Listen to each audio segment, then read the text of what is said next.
Election chief election commissioner और सारे मेंबरान के थे, जिस नोटिफिकेशन और मिनट्स में ये कहा गया कि नेशनल असेंबली के और सूबाई असेंबलियों के इलेक्शन एक ही दिन 8 फरवरी को होंगे। अदालत इससे भी मुतमईन नहीं थी। अदालत ने कहा कि प्रेसिडेंट साहब की तरफ से भी ये कंफर्मेशन आनी चाहिए, क्योंकि कल को ये ना हो कि प्रेसिडेंट साहब कहें कि ये मेरी एग्रीमेंट नहीं थी, मेरी इससे मैंने ये डेट नहीं अनाउंस की थी।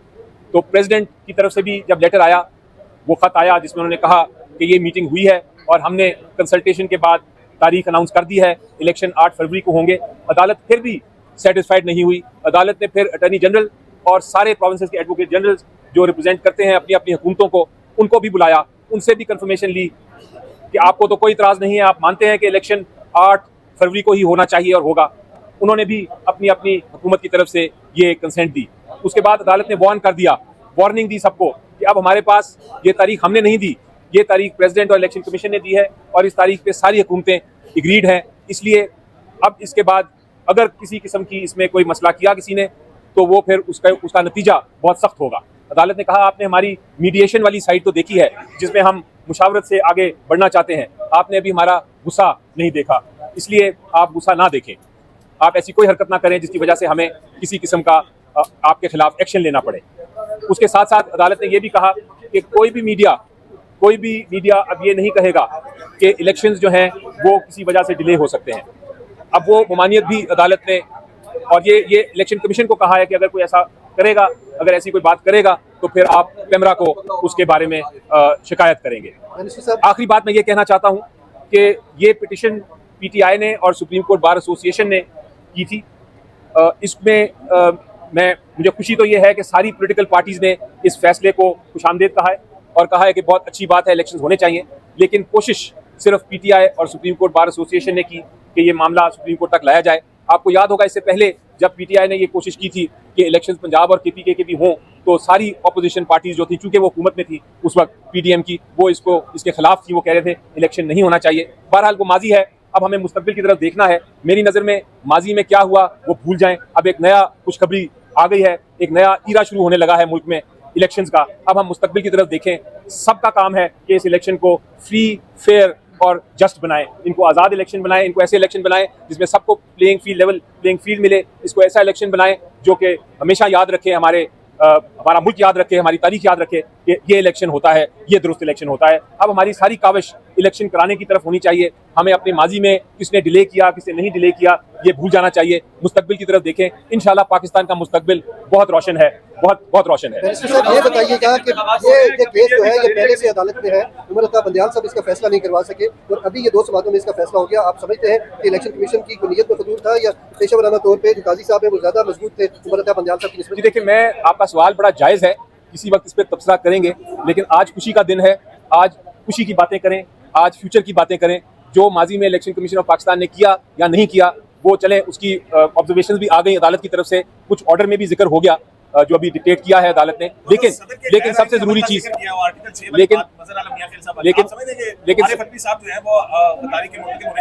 लेकिन सबसे जरूरी चीज जो है, मैं खत्म करके आपका जवाब देता हूँ, सबसे जरूरी चीज ये है कि इलेक्शन कमीशन ऑफ पाकिस्तान अब आने वाला वक्त है, इसमें अपना किरदार पूरा अदा करे और अब कोई शिकायत ना रहे इलेक्शन कमीशन से। आपने बात ऐसे किरदार जो हमेशा जो है वायलेशंस करते हैं, उनका रास्ता बंद नहीं करना चाहिए, सजा देकर उनको। बहुत अच्छी बात की आपने, बहुत अच्छी बात की आपने भी बात की कि प्रेसिडेंट या इलेक्शन कमीशन या किसी के खिलाफ एक्शन लिया जाए।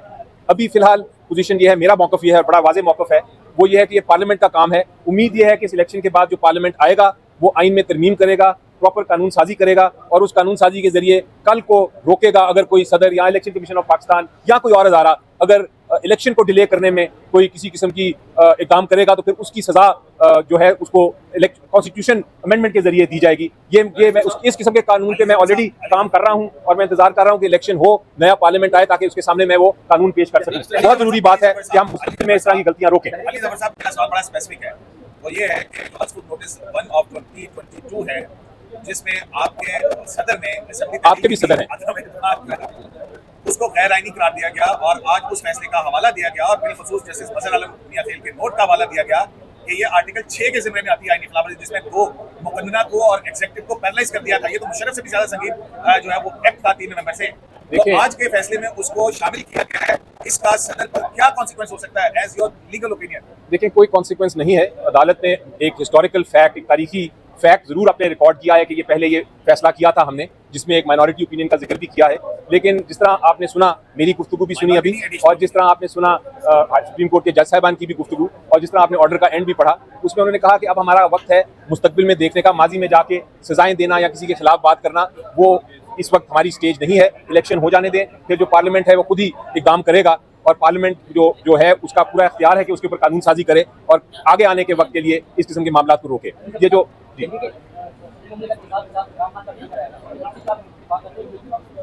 वैसे क्या उस जी देखें, वो आप जो बात कर रहे हैं, वो जो इन्वेस्टिगेशन शुरू कर सकती है? वो जो आप हर चीज़ को आप क्रिमिनलाइज नहीं कर सकते। आज भी देखें कि इलेक्शन कमीशन ऑफ पाकिस्तान ने डिले किया, इलेक्शन नहीं होल्ड हुआ, कुछ जमातों ने भी उसकी ऑपोजिशन की, इलेक्शन नहीं हो सका। लेकिन हम उस मामले में नहीं जाना चाहते कि किसकी गलती है किसकी नहीं है। आप अगर माजी में एक नेशन रहे और वो अपनी सिर्फ सजाओं की बात ही करती रहे, तो फिर वो अपना फ्यूचर जो है, अपना मुस्तकबिल जो है, उस पर वो गामजन नहीं हो सकती, उस पर नुकसान होता है। हर वक्त आप अपनी माजी को ना छेड़ते रहें। इस वक्त खुशखबरी है, इस वक्त अच्छी बात यह है कि इलेक्शन होने जा रहा है।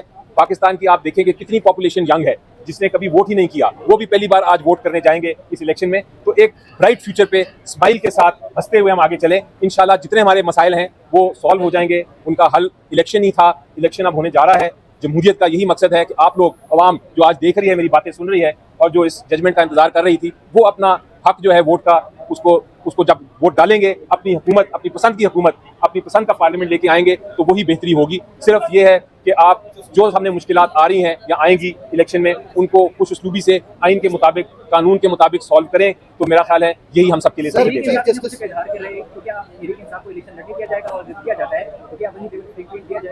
जी, ये मेरे से कल भी सवाल पूछा गया था कि पीटीआई को लेवल प्लेइंग फील्ड दी जाएगी कि नहीं। कानून के मुताबिक तो देनी चाहिए। फिलहाल कोई लेवल, मैं तो ये कहा था कि कोई फील्ड ही नहीं है, लेवल प्लेइंग तो बहुत दूर की बात है। लेकिन अब जबकि इलेक्शन का मोड शुरू हो गया है, इलेक्शन प्रोग्राम आने वाला है और इलेक्शनिंग की इजाज़त दी जाएगी, तो मेरा ख्याल है कि ये सारे मसाइल सॉल्व हो जाएंगे इंशाल्लाह, और उसमें लेवल प्लेइंग फील्ड भी मिल जाएगी हमको। लेकिन अगर ना मिली तो जिस तरह मैंने कल भी कहा था कि हम अदालत उज़्मा के सामने खड़े हैं, ये दरवाज़ा तो कभी बंद नहीं हो सकता। इधर हम आ जाएंगे अगर हमें कोई आइनी वायलेशन नजर आई, आइन की खिलाफ वर्जी नजर आई, अगर हमें लेवल प्लेइंग फील्ड ना मिली, अगर हमें जलसे ना करने दिए गए, अगर हमारा सिंबल का मामला हुआ और उसमें दुश्वारी आई, अगर इलेक्शन कमीशन ऑफ पाकिस्तान कोई गैर कानूनी हरकत करे, तो हम फिर ज़रूर इधर आएंगे सुप्रीम कोर्ट ऑफ पाकिस्तान के पास। बैरिस्टर साहब, ये बताइएगा कि जो मौजूदा चीफ जस्टिस है और जो साबका चीफ जस्टिस है, इस केस को हल करने में दोनों की कारकर्दगी का आप कैसे मुआवजा करेंगे?